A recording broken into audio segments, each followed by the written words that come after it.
और यहाँ पर एक अहम खबर से आपको आगाह करें कि तोशाखाना फौजदारी कार्रवाई से मुतल्लिक केस की समाअत शुरू हो गई है।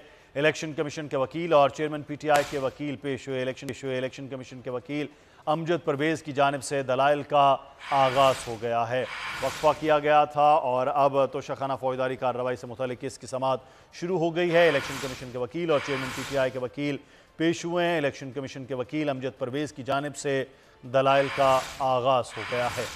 खबर आपको दे रहे हैं इस्लामाबाद से, जहां पर तोशाखाना फौजदारी कार्रवाई से मुतालिक केस की समाअत का आगाज़ इलेक्शन कमीशन के वकील और चेयरमैन पीटीआई के वकील वो पेश हो गए हैं। इलेक्शन कमीशन के वकील अमजद परवेज़ की जानिब से दलाइल का आगाज़ कर दिया गया है।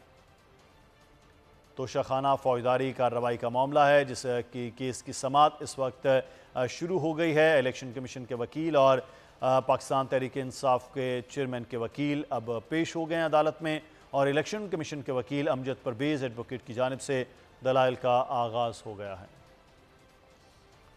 और इस वक्त आपको बराह रास्त कराची लिए चलते हैं, जहाँ पर